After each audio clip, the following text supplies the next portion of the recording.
زندہ نہ چھوڑا جاتا۔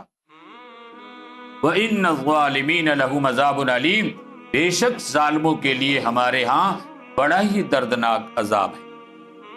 تَرَى الظَّالِمِينَ مُشْفِقِينَ مِمَّا كَسَبُوا، اے مخاطب تو کل دیکھے گا ظالم لوگ اپنی کمائی سے ڈر رہے ہوں۔ وہ جو کرتوت کیے نا دنیا کی زندگی میں، اللہ کا دین چھوڑ کر انسانوں کے دین پہ چلے، برادریوں کے دین پہ چلے، قوموں کے دین پہ چلے، رشتہ داروں کے دین پہ چلے، آباء و اجداد کے دین پہ چلے، تو کل جب خدا کے سامنے جائیں گے تو ڈر رہے ہوں گے۔ وَهُوَ وَاقِعٌ بِهِمْ، کہیں گے اب ہماری کمائی تو ہم پہ پڑنے والی، کیا اللہ کو جواب دیں گے، کیسے زندگی گزار کر آئے۔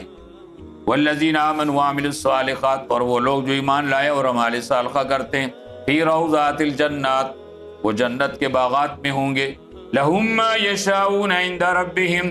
ان کے لیے ان کے رب کے ہاں ہر وہ چیز ہوگی جس کو وہ چاہیں گے۔ آج دنیا میں کسی بھی انسان کی ہر خواہش پوری نہیں ہوتی۔ جو بڑے بڑے لوگ دنیا میں گزرے ہیں یا موجود ہیں، جن کے پاس دنیا کے تمام وسائل وافر مقدار میں موجود ہیں، ان کی بھی ہزاروں خواہشیں ایسی ہیں جو پوری نہیں ہو سکتی۔ یہ ایک ہی مقام ہے جس نے اس دنیا میں رب چاہی زندگی گزاری، اپنی خواہشات سے ہٹ کر اللہ کے حکموں کے مطابق زندگی گزاری، اس کو صلے میں اللہ جنت میں ہر وہ چیز دیں گے جو وہ چاہے۔ جنت میں اہل جنت کی ہر خواہش پوری کی جائے گی۔ دنیا میں کوئی بادشاہ بھی ایسا نہیں ہو سکتا جس کی ہر خواہش پوری ہو۔ بادشاہوں کے لیے بھی بڑی بڑی پریشانیاں ہوتی ہیں۔ ذالک هو الفضل الکبیر، بے شک یہی بہت بڑی فضیلت اور بزرگی ہے۔ ذالک الذی یبشر اللہ عبادہ الذین آمنوا وعملوا الصالحات،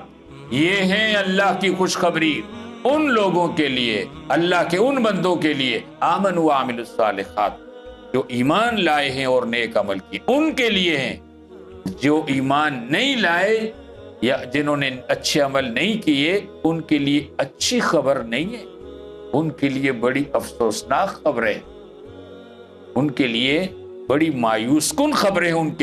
کے لیے تو بڑی دردناک خبریں ہیں۔ ہاں، ایمان والے اور اعمال صالحہ کرنے والے لوگوں کے لیے اللہ کے ہاں بڑی بشارتیں ہیں، بڑی خوشخبری ہے۔ قُل لَا أَسْأَلُكُمْ عَلَيْهِ أَجْرًا، اے پیغمبر آپ اپنی قوم سے، اپنی برادری سے کہہ دیجئے، اے لوگو،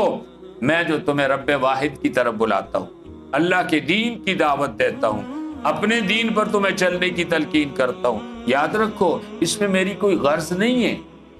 میرا کوئی مطلب نہیں ہے،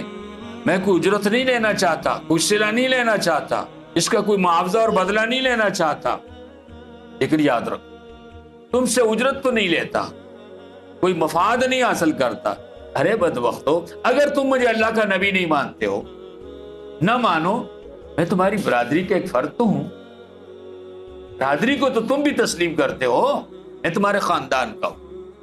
اللہ تعالیٰ نے اپنے پیغمبر کو قریش کی ایک ایسی شاخ میں پیدا کیا، بنو ہاشم میں، تمام قبائل کے ساتھ بنو ہاشم کا کوئی نہ کوئی رشتہ ضرور ہوتا تھا، کوئی ان کا ذیلی قبیلہ ایسا نہیں تھا جس کے ساتھ رسول اللہ صلی اللہ علیہ وسلم کوئی تعلق واسطہ نہ ہو۔ صرف مکہ نہیں، آپ کے خاندان کے لوگ مدینہ کے اندر بھی، اور آپ کے خاندان کے لوگ طائف کے اندر بھی، مدینہ والوں سے بھی حضور اکرم صلی اللہ علیہ وسلم کی رشتہ داری تھی، طائف والوں کے ساتھ بھی۔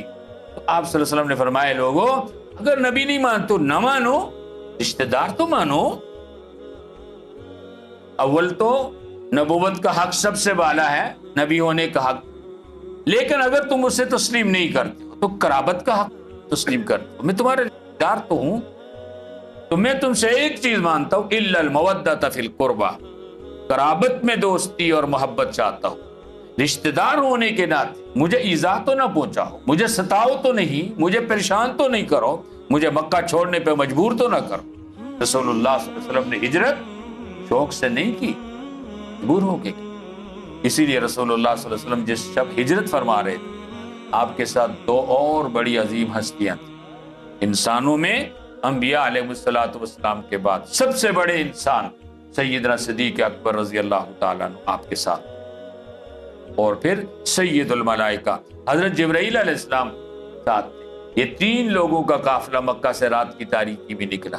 امام الانبیاء صلی اللہ علیہ وسلم، حضرت صدیق اکبر رضی اللہ تعالیٰ عنہ اور سید الملائکہ حضرت جبرائیل،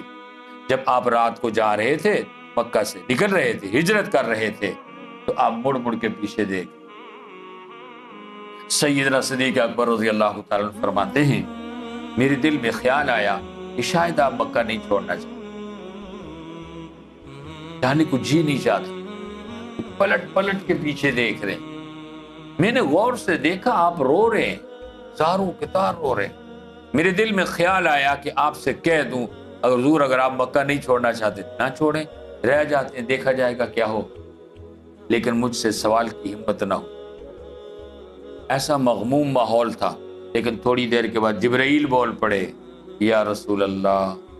مجھے لگتا ہے آپ بہت دکھی ہیں مکہ چھوڑنے۔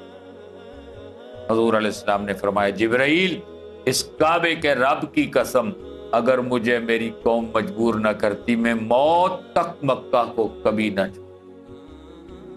میری قوم نے مجھے مجبور کیا ہے، نکلنے پہ مجبور کیا ہے، ہجرت پہ مجبور کیا ہے، تو اسی لیے اللہ نے فرمایا میرے پیغمبر آپ اپنی قوم سے، اپنی برادری سے کہہ دیجئے لا اسألکم علیہ اجرا، اے لوگو میں نبی اور رسول بن کے نبوت اور رسالت کا دعویٰ کر کے تم سے کوئی مال نہیں کمانا چاہتا، کوئی مفاد نہیں حاصل کرنا چاہتا، لیکن یاد رکھو الا المودۃ فی القربى، قرابت کا حق تو ادا کرو، رشتہ داری کے ناتوں کو تو نبھانے کی کوشش کرو،